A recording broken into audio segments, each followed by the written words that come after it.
Bonjour Olivier Cadic, merci d'avoir accepté notre invitation. Je le rappelle, vous êtes sénateur centriste des Français de l'étranger. Comme tous les matins, on a sélectionné trois titres de la presse régionale qu'on va regarder ensemble. Tout d'abord, il y a l'Alsace avec ce titre sur Cécile Collaert. À quand son retour en France? La joie des parents de Cécile Collaert, Mireille et Pascal, mardi soir devant la mairie de Soultz. Cette joie qui est partagée par tout le pays, écrit le titre. Après 3 ans et demi de détention, l'enseignante loge actuellement à la résidence de l'ambassadeur de France à Téhéran avec son compagnon Jacques Paris, le Quai d'Orsay, qui travaille désormais à leur rapatriement. Deuxième titre que nous avons retenu ce matin, c'est la riposte engagée entre file d'attente, police, colère sociale et polémique éthique. L'ouverture du magasin Chine hier au BHV a transformé le lieu en miroir des contradictions de la mode et du pouvoir d'achat, écrit ce matin le Télégramme. Et enfin, la dépêche, Trump, les ennuis commencent, titre ce matin. Un an après sa réélection, Donald Trump qui fait face à des difficultés croissantes.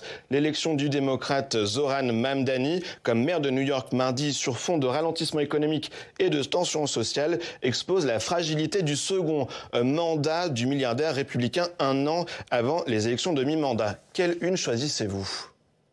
Alors, tout d'abord, je me réjouis évidemment de la libération de Cécile Collaert et de Jacques Paris. Et ma collègue Olivia Richard a posé une question au gouvernement, au ministre de l'Europe et des Affaires étrangères hier. Et c'était très opportun. On est tous heureux, soulagés de là où nous en sommes. Ceci étant, pour Shein, c'est effectivement une problématique aujourd'hui générale pour nous, pour toute notre industrie, tout notre commerce. Et en réalité, la problématique des tarifs qui a été mise en place par Donald Trump est aussi liée à ces pratiques-là pour protéger effectivement les États-Unis. Aujourd'hui, on le voit avec le début des tarifs où maintenant, quand on veut exporter vers les États-Unis, on est obligé de mettre le détail de tout ce qu'on envoie et de la provenance. C'est justement pour bloquer les produits qui viennent justement de Chine. On en voit aujourd'hui les résultats. On a vu l'affaire avec ces poupées pour les pédocriminels, mais c'est aussi bien des armes, c'est mis en avant, mais ça peut être aussi des produits électriques défectueux, avec des incendies qui vont arriver parce que les produits ne correspondent pas à nos normes. Il est impératif de mettre ces plateformes avec les produits qui viennent de Chine sous contrôle. C'est impératif pour notre industrie, c'est vital. Il faut fermer la plateforme Chine en France comme le fait ou comme pourrait le faire le gouvernement dans les 48 heures? Mais aujourd'hui, c'est indispensable qu'on ferme ça. C'est indispensable qu'on bloque les envois de moins de 150 € par la poste qui sont aujourd'hui, qui passent sous le radar. Qu'on les taxe davantage ou qu'on les bloque? Justement, aujourd'hui, il faut impérativement être en capacité de protéger notre population de produits défectueux. Donc, effectivement, il faut être très ferme dans ce domaine, sinon on ne pourra pas gérer le résultat. Et on voit que tout est lié. Mais évoquons donc le sort de nos 2 ressortissants libérés cette semaine. Je dis libérés, mais le ministre des Affaires étrangères hier a été très prudent, puisque pour l'heure, il n'est pas question qu'ils rentrent immédiatement en France. Vous êtes aussi prudent. On ne peut pas dire qu'ils soient complètement en liberté aujourd'hui. Vous savez, pendant 3 ans et demi, nos 2 compatriotes ont été maintenus en prison dans des conditions extrêmes. Oui, c'était des otages d'État. Jean-Noël Barrot avait très bien décrit la situation. Notre équipe diplomatique a fait tout ce qu'il pouvait, tout ce qu'il fallait pour qu'on en arrive au moins à cette semi-liberté, puisque en fait ils sont pour l'instant à l'ambassade de France, mais évidemment la situation est bien meilleure pour eux que celle qu'elle était 2 jours avant en prison. Ceci étant, ils sont toujours pas chez nous, libres de leur mouvement, et donc évidemment il reste cette deuxième partie. Encore une fois, on est face à un État qui pratique le concept d'otage d'État. L'Iran n'est pas le seul pays, la Russie fait la même chose, la Chine aussi. Alors comment est-ce que ça va se débloquer cette situation? Est-ce qu'il peut y avoir un échange de ressortissants? C'est ce qu'on a cru comprendre, notamment parce que les responsables iraniens ont évoqué le sort d'une de leurs ressortissantes en France. Mais vous voyez bien où on en est. On a l'impression, on est face justement à des preneurs d'otages. La personne qui est aujourd'hui poursuivie en France l'est dans un cadre légal de justice indépendante. Et donc là, on voit qu'on est en train de discuter avec un gouvernement étranger, effectivement sur un sujet on n'est pas encore une fois face à un état de droit. Donc effectivement, le ministère des Affaires étrangères va faire tout ce qu'il peut, mais on est aussi, nous, avec un état de droit. On en vient au deuxième grand titre ce matin, Olivier Cadic, et cet automobiliste qui a volontairement renversé 5 personnes hier sur l'île d'Oléron. On va en parler avec un des maires de l'île. Bonjour Christophe Sueur, vous êtes le maire de Saint-Pierre d'Oléron. Je le disais dans le journal, 5 personnes ont été blessées hier. Est-ce que, à l'heure où l'on se parle, vous pouvez nous donner des nouvelles de ces 5 personnes? Comment se portent-elles? Dans les nouvelles que j'ai pu prendre ce matin, dès 6 heures, par rapport à la personne qui était le plus gravement touchée, qui est Emma Valin, sa maman me disait qu'elle a été opérée déjà hier soir de plusieurs fractures. Elle est bien sûr sous perfusion et il y a un choc bien sûr moral et psychologique très fort sur la situation. Il faut imaginer que tout ce qui s'est passé et l'ampleur que ça a pris. Et après, pour les autres victimes, je vais bien sûr profiter de la matinée qui va être un peu plus calme, je suppose, pour aller à la rencontre éventuelle des familles et d'avoir des informations auprès des hôpitaux, sachant que plusieurs hôpitaux ont été concernés pour récupérer les victimes qui ont été victimes de ces attentats. Oui. On imagine l'émotion qui s'est emparée de l'île d'Oléron depuis hier. Oléron, c'est 20 000 habitants. Qu'est-ce que vos concitoyens vous disent depuis hier? Quel est le sentiment qui domine? Le sentiment, c'est de la sidération. La sidération, pourquoi? Parce qu'on est effectivement sur une île. Alors, il y a la population INSEE que vous venez de citer, qui est de 20 000 habitants, mais en fait, on a aussi pas mal de résidences secondaires qui viennent souvent vivre ici tranquillement l'hiver. Pourquoi? Parce que c'est un endroit paisible, un endroit où le climat est bon et où on est plutôt tranquille, tout le monde se connaît un peu. Et cette situation que nous avons vécue nous a énormément perturbés. Ça a dépassé un simple accident de la route. On était victimes tous, puisqu'on est tous concernés, on se connaît tous un tout petit peu de cet individu qui a eu l'intention de porter nuisance à autrui et de blesser gravement, voire même vouloir tuer, vu l'intention qu'il avait, toutes les personnes qu'il a essayé d'écraser en les prenant par surprise, en leur roulant dessus, en les percutant. Et ça, bien sûr, ça touche tout le monde parce que on ne s'y attendait absolument pas. Oui. Et ça crée une véritable inquiétude. Alors maintenant, on en prend conscience encore plus. Oui. Ouais, qu'est-ce que vous pouvez nous dire sur le profil de ce suspect? Vous le connaissiez, vous, d'ailleurs? Non, je ne le connaissais pas. Alors, je savais j'ai appris qu'il vivait dans un mobil-home. Hélas, il y a de plus en plus de personnes qui vivent un petit peu en marge comme ça, qui n'ont peut-être pas les moyens de vivre dans une maison. Il s'était rapproché de son père, qui lui-même était habitué à la communauté des marins-pêcheurs de la Cotinière.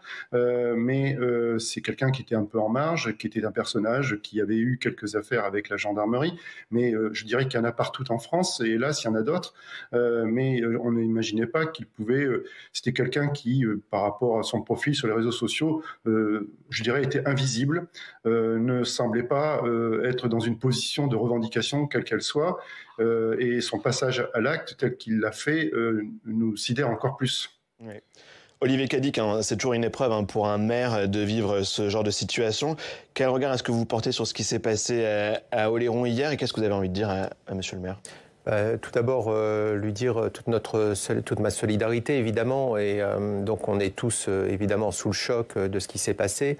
Je représente les Français de l'étranger. Si vous voulez, j'arrive des États-Unis.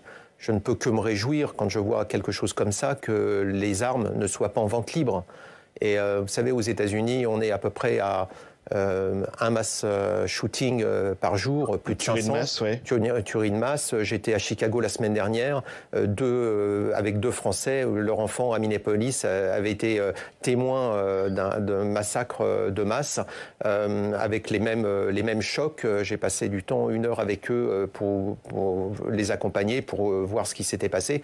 Et je ressens dans les paroles que j'entends en ce moment exactement la même émotion, le même choc par rapport aux Français de l'étranger qui étaient victimes, qui avaient assisté à une tuerie de masse. Donc on voit quand quelqu'un est totalement débridé, se met à chercher à assassiner des gens qu'il ne connaît même pas, eh ben on comprend l'émotion, puisqu'on se dit mais pourquoi tout ça? Oui. Monsieur le maire, un dernier mot peut-être sur ce suivi des personnes marginalisées. Il est très difficile à faire aujourd'hui. Est-ce que c'est peut-être ça aussi qui a manqué aujourd'hui? Comment est-ce qu'on peut avancer maintenant? À mon niveau, en tant que maire, on est vraiment très écarté de toutes ces considérations. Nous, on gère le quotidien de nos citoyens, on a nos services municipaux qui agissent, on est souvent appelé quand la catastrophe est en cours, et jamais, bien sûr, au préalable pour anticiper quoi que ce soit. On n'est pas au courant des personnes qui sont marginalisées, et quand il y a des enquêtes de gendarmerie, on n'est pas informé non plus. Je ne sais même pas si sur ma commune, j'ai des fichiers S ou si j'ai des personnes qui sont en situation d'être sous surveillance par rapport à leurs difficultés. C'est ça qui est grave. Alors après, je peux comprendre qu'il y a des hiérarchisations. Je rejoins un tout petit peu ce que je viens d'entendre. Heureusement que ça s'est pas fait il y a une semaine pendant les vacances de la Toussaint, où on avait beaucoup plus de monde et de résidences secondaires et des touristes et des visiteurs qui viennent habituellement sur l'île d'Oléron. Ça aurait pu être beaucoup plus dramatique. Oui. Et la chance de cette histoire, c'est que malgré toutes ces victimes qui souffrent aujourd'hui et qui sont hospitalisées et qui sont en opération, il n'y a pas eu de victimes plus graves. Il y aurait pu avoir des morts. On a en particulier une personne qui a été blessée, qui a été retrouvée inerte, fauchée dans l'herbe et qui a été sauvée in extremis. On aurait pu avoir des choses beaucoup plus dramatiques. Une voiture devient effectivement un objet, comme n'importe quel objet d'ailleurs pour attraper des victimes au hasard. Ce qui nous fait froid dans le dos, c'est cette intention d'un seul coup, en suivant un parcours qui a l'air complètement aléatoire, d'aller attraper tout ce qui bouge sur le bord de la route, des piétons ou des cyclistes. Et c'est ça qui nous perturbe, parce que c'est un acte lâche, c'est un acte qui manque de courage, et puis en même temps, c'est une espèce de loterie. Pourquoi telle et telle personne plus qu'une autre? C'est ça on avait une maman qui sortait de l'école, une personne qui allait au centre-ville. Il n'y a pas de raison. Oui, merci. Merci Christophe Sueur, maire de Saint-Pierre-d'Oléron. On sent l'émotion encore aujourd'hui sur l'île et merci d'avoir accepté de témoigner ce matin sur Public Sénat. Olivier Cadic, on en vient à un autre thème dans cette émission. Je disais en titre, le Sénat qui a organisé hier un colloque sur les ingérences étrangères lors des périodes électorales. L'année dernière, les services de l'État qui ont recensé plusieurs dizaines de tentatives de déstabilisation au moment des élections européennes ou législatives anticipées. D'où cette question aujourd'hui, quel est le niveau de la menace exacte en France? Ces attaques extérieures peuvent-elles discréditer nos institutions aux yeux des Français? Écoutez hier, lors du colloque au Sénat, Anne-Sophie Diver, qui travaille au service de vigilance et de protection contre les ingérences numériques étrangères, c'est Viginum. Nous faisons face à un état de la menace qui est réel et préoccupant. En vérité, depuis le milieu des années 2010, aucun rendez-vous électoral ou référendaire majeur n'a été épargné par une tentative de manipulation de l'information impliquant des acteurs étrangers. Ce que nous observons chez Viginum, c'est que plus largement, la menace informationnelle constitue désormais une menace permanente, omniprésente et croissante. Alors, quel est le niveau de la menace exactement selon vous? Est-ce que c'est massif ou c'est encore négligeable en France? Est-ce que nos élections sont menacées à l'heure où l'on se parle, Olivier Cadic? Vous savez, moi qui ai vécu le Brexit, je peux vous dire qu'effectivement, en manipulant bien les réseaux sociaux, on arrive à avoir des résultats qui ne sont pas ceux qui auraient pu être si vraiment la démocratie s'était exercée sereinement. La réalité, c'est qu'effectivement, la France, comme tous les autres pays, est victime d'ingérences étrangères extérieures. Taïwan est le laboratoire de la Chine. La Roumanie, la Bulgarie, la Serbie sont le laboratoire de la Russie. Et on voit effectivement chez nous se développer des choses qui sont testées ailleurs. Est-ce qu'on peut préciser de quoi on parle exactement? Est-ce que ce sont des États étrangers qui veulent favoriser tel ou tel candidat ou c'est plutôt de troubler, polariser le débat public en général? Vous avez 4 dimensions. Il y a effectivement une dimension qui est de polariser, de pousser les extrêmes, prendre chaque sujet et de créer un trouble, une polarisation des opinions. La deuxième, il cherche à décrédibiliser l'élection en elle-même, dire que bon, tout ça c'est suspect, tout est arrangé. Le troisième point, c'est qu'ils vont chercher à dire que ce qui se passe sur les médias nationaux, c'est en fait tout ça c'est arrangé et voilà exactement. N'allez pas écouter l'information là, il faut aller plutôt l'écouter sur les réseaux sociaux. Et la quatrième dimension, c'est de déstabiliser les candidats ou les partis. Moi, je l'ai vu au travers de l'IPAC, l'interparlementaire sur la Chine. On avait un parlementaire canadien qui avait été attaqué personnellement par les services chinois sur les médias pour vraiment décrédibiliser sa candidature. Mais ça peut être aussi les partis politiques. Et lors de l'élection législative l'an dernier, les candidats qui étaient à Paris de La République En Marche, ou de Renaissance, eh bien, il était mis qu'ils allaient payer les votes. C'est-à-dire, si vous votez pour eux, vous recevrez 100 €, je crois, ou quelque chose comme ça.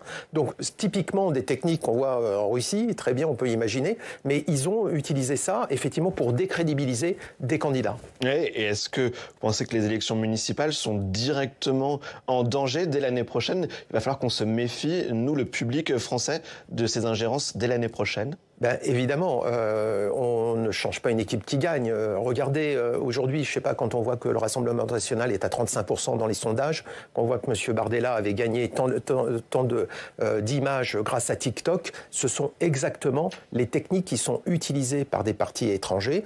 Donc on l'a vu pour l'élection en Roumanie, l'élection présidentielle, où un candidat qui était totalement inconnu à 1% s'est retrouvé à 24% des intentions de vote quelques semaines plus tard. Le gars, il était numéro 4 mondial sur TikTok, un inconnu mondial. Donc évidemment, on voit ce qu'ils sont capables de faire pour faire monter des candidats qui sont généralement qui représentent les extrêmes pour polariser le débat. Allez, dans cette émission, on va à présent parler des questions de défense nationale, et ce, grâce à nos partenaires de la presse quotidienne régionale. Direction Bordeaux, pour retrouver Jefferson Desports, grand reporter à Sud-Ouest, éditorialiste et expert des questions de défense. Bonjour Jefferson, merci d'être avec nous. La Commission des affaires étrangères, de la défense et des forces armées du Sénat qui auditionnait hier le général Fabien Mandon, il est chef d'état-major des armées. Et justement, Jefferson, vous vouliez interroger le sénateur en plateau sur la question du budget des armées. Bonjour Quentin, bonjour Olivier Cadic. Oui, vous l'avez dit Quentin, la commission de défense du Sénat a auditionné hier le chef d'état-major des armées Fabien Mandon, et il a été très clair avant de parler de budget. Il se prépare un possible choc avec la Russie dans les 3-4 ans. Il le dit, la Russie nous considère comme faibles et en conséquence il faut poursuivre l'effort de réarmement. Olivier Cadic, est-ce que vous partagez son analyse sur la perception de la Russie à notre égard ? Oui, effectivement, la Russie considère que les démocraties sont faibles et c'est l'enjeu, c'est de se battre justement pour faire en sorte qu'on vive toujours dans un monde démocratique. Effectivement, c'est une des techniques, justement, la désinformation, mais aussi le sabotage, la guerre hybride qui a été évoquée sous différentes dimensions, y compris par les cyberattaques. On a affaire à quelqu'un qui est déjà en guerre avec nous. Le problème, c'est qu'en démocratie, on ne se fait pas élire pour aller faire la guerre. C'est aussi notre difficulté de faire prendre conscience qu'il est indispensable qu'on augmente le budget de défense, indispensable qu'on élève le niveau. Quand vous voyez que Viginum, qu'on a en audition, dit qu'ils vont être à peu près 60 personnes et qu'on regarde en fait la taille du budget, quand on voit ce à quoi on doit se confronter, effectivement, ça pose un vrai sujet et effectivement, on est considéré comme étant faible. Oui, Jefferson, le contexte politique qui pèse aussi sur ce budget, ça a été dit en audition hier. Oui, exactement. On en revient toujours à ce budget qui est en cours d'examen à l'Assemblée et qui va arriver au Sénat. Si ce budget n'est pas voté, cela sera lourd de conséquences pour les armées puisqu'elles pourraient perdre jusqu'à 6 milliards d'euros. Et cela viendrait compromettre l'effort de réarmement que veut poursuivre le chef d'état-major des armées. Olivier Cadic, que dites-vous au Parlement ? Qu'est-ce que vous dites aux députés ou aux parlementaires? Il faut les responsabiliser sur un risque de censure aussi dans la lutte contre nos ennemis extérieurs. Je crois que tout le monde est conscient et je pense qu'au niveau de la Commission des affaires étrangères, de la défense et des forces armées, je ne vois pas qui que ce soit venir contre cette approche. Je pense qu'il y a quand même consensus sur le sujet. Je trouve que la responsabilité là dans ce domaine aujourd'hui, elle est complète, elle est totale. Je n'ai pas vu vraiment de parti qui s'oppose vraiment à cette augmentation du budget pour les armées. Oui, mais le chiffre de 6 milliards qui a été évoqué hier en audition, les Français n'en ont pas forcément conscience que cette censure aurait des conséquences aussi directes sur l'investissement des armées. Ça, c'est les politiques, c'est les parlementaires qui doivent être responsables. Et je pense que le Premier ministre est venu parler lors de la conférence des présidents hier. Donc, on a pu l'écouter, on a pu entendre ce discours de responsabilité, justement, qui rappelait effectivement cette nécessité d'accompagner l'effort nécessaire pour nos armées. Il y a une possibilité de sortir de l'impasse politique autour de ce budget. Vous croyez qu'on peut aboutir à un vote sur le projet de loi de finances avant le 31 décembre ? On peut, c'est une possibilité et donc on espère effectivement qu'on va avoir un budget voté, c'est nécessaire, indispensable. Merci. On va remercier Jefferson Desports. À très vite, Jefferson, sur l'antenne de Public Sénat. Merci d'avoir été avec nous ce matin. On va voir ensemble la une de Sud-Ouest, votre journal, qui revient sur Oléron, ce qui s'est passé hier à Oléron qu'on évoquait. Oléron, l'effroi. Allez, on évoque maintenant l'actualité dans les régions grâce à nos partenaires de la PQR. Direction Lyon pour retrouver Xavier Antoyer. Bonjour Xavier, vous êtes rédacteur en chef du Progrès du bien public et du journal de Saône-et-Loire. Vous publiez un supplément dans toutes les éditions du groupe Hébrin ce matin qui met en lumière l'attachement des Français aux associations. Bonjour. Oui, les Français sont très attachés au monde associatif et ils lui font confiance. À 70%, ils estiment que les associations sont indispensables dans notre société et ils ont une grande confiance dans le monde associatif. Alors pourquoi nous avons mené cette enquête? C'est-à-dire que notre groupe de presse Hébrin est très engagé auprès du monde associatif et notamment auprès du Forum national des associations et des fondations qui se réunira le 13 novembre prochain à Paris. C'est un grand colloque qui réunit l'ensemble du monde associatif français. Et à cette occasion, on a voulu prendre le pouls des associations et puis de connaître aussi la perception de nos compatriotes sur les associations. Alors, il est très clair que les associations aujourd'hui sont un des piliers du lien social en France. Alors, on a constaté au fil de nos études que le lien social en France se dégradait, même s'il reste fort au plan local. Et ce qui est intéressant de voir, c'est que pour les Français, les associations contribuent à renforcer ce lien social, et pas seulement au plan local, mais aussi au plan national. Pourquoi ? Parce que les associations restent aujourd'hui un facteur d'intégration et d'ouverture à l'autre. On s'engage dans une association pour à la fois rencontrer des personnes différentes, mais qui aussi partagent nos valeurs. Et il est clair que pour tous les Français, les associations rendent service, mais quasiment rendent des missions de service public. Je vous donnerai un exemple. On est allé à Nancy rencontrer l'ESCOBAM. C'est une association qui, depuis plus de 30 ans, accompagne des collégiens et des lycéens hospitalisés pour qu'ils puissent suivre une scolarité normale. Alors, bien entendu, l'Éducation nationale détache 7 enseignants, mais l'association, elle organise les plannings et puis aussi, avec des profs bénévoles, elle contribue à assurer plus de 300 heures de cours par an pour les matières non couvertes par l'Éducation nationale. Donc, les Français ont vraiment conscience du rôle que jouent les associations dans notre société, de ces missions de service public. Et c'est pour ça aussi qu'ils sont très attachés, on le voit bien, au financement des associations par l'État et les collectivités locales. Et aujourd'hui, on est confronté, bien évidemment, à une raréfaction de l'argent public. Et c'est pas... certes, on parle sur le budget de la France et aux difficultés que traverse notre pays, mais c'est aussi un phénomène international. Nous sommes allés voir Handicap International à Lyon, où l'ONG est basée. Eh bien, cette ONG, qui emploie un peu plus de 4000 personnes dans le monde, a été confrontée en 2024 à une baisse de 30 millions d'euros de ses ressources, ce qui fait qu'elle a aidé 100 millions de personnes dans le monde, au lieu du double l'année d'avant. Donc le modèle de financement des associations et des ONG est une question importante aujourd'hui.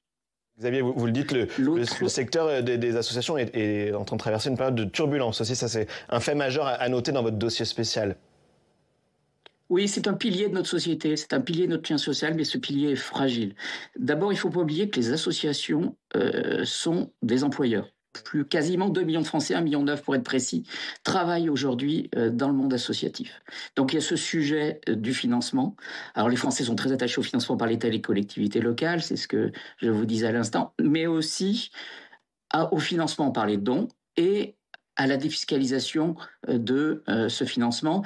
Et d'ailleurs, dans une interview qu'elle a accordée à nos journaux, Marina Ferrari, la ministre de la Jeunesse, des Sports et de la Vie associative, nous indique que sur le périmètre de son ministère, les crédits devraient être maintenus et qu'elle milite pour un doublement du plafond de ce qu'on appelle la niche Coluche, qui permet de défiscaliser davantage pour aider des associations humanitaires.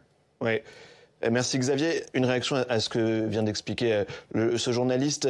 Il y a l'importance pour le lien social des associations et on le voit, les difficultés budgétaires. Oui, concilier les deux. Bah oui, d'abord c'est rappeler l'abnégation de tous ces bénévoles qui s'engagent sur les causes auxquelles ils croient, et Dieu sait s'il y en a.